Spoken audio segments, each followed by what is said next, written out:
All right, so with that big bag of tools, what are we going to do here in the Bad River watershed?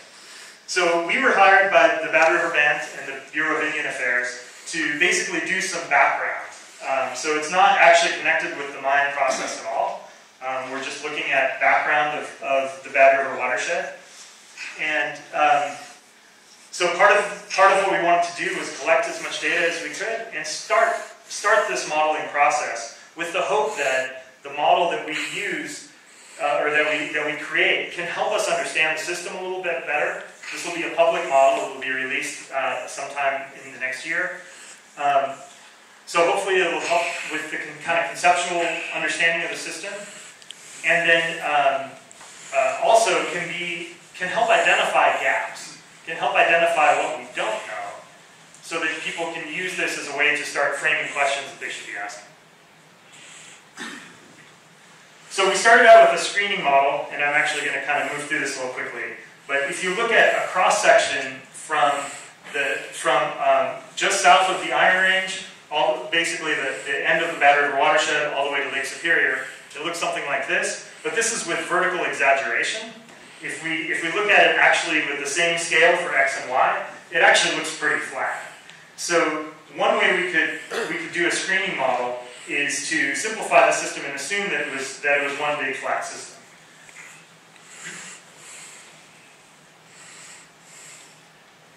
But that also means that we have to make pretty simple assumptions about the parameters. So we had to lump into these few kind of little shapes what the parameters are in the subsurface. We also had to simplify the surface water system quite a bit. So a lot of these streams are not flowing most of the time.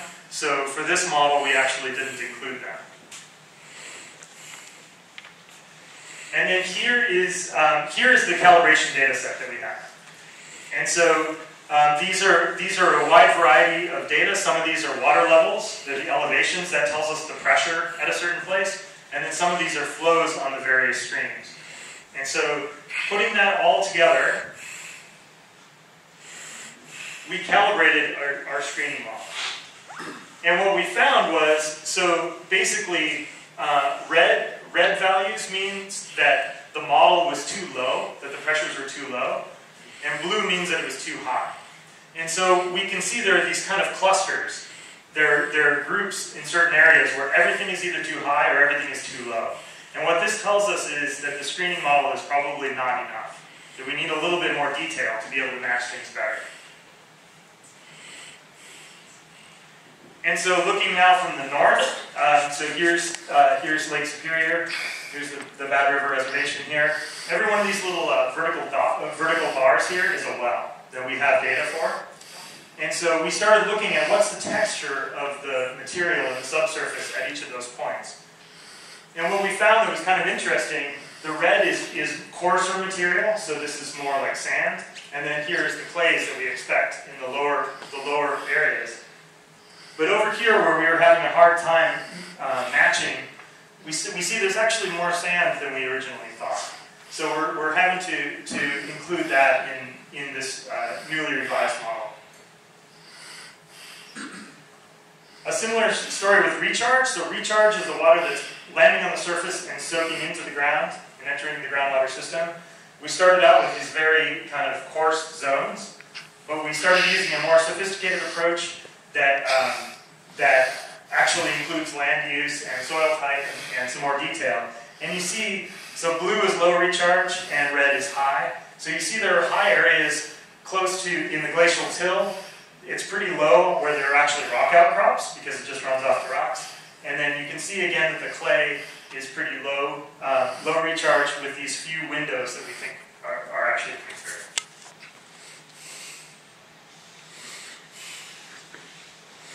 All right, so to summarize about the geomorphology, so the Bad River is, like in a modern sense, it's a pristine, relatively pristine basin, but it is still recovering from this legacy of the cutting over and the fires that accompanied that.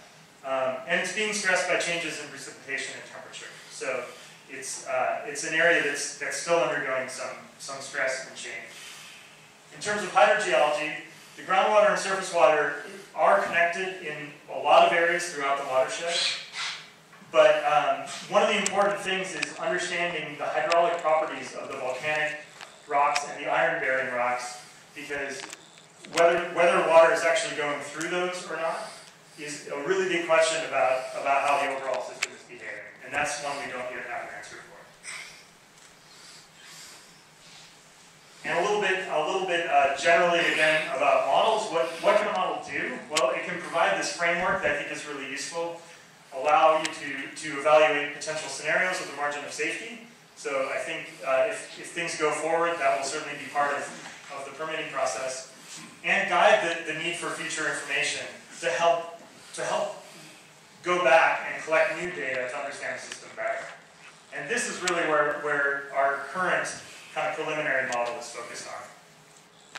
And just to kind of hopefully adjust expectations a little bit about the model, they don't perfectly simulate what my wife would call like truth with a capital T. Like there's not one answer. And so you have, and it can't answer every single type of question posed about the system. You have to kind of evaluate what question is being asked and design the model with that question in mind. And it's not a crystal ball to tell you exactly what's going to happen in the future, but it definitely gives us some important insights to make responsible decisions. So that's what I have, and I guess we'll take a break and then questions.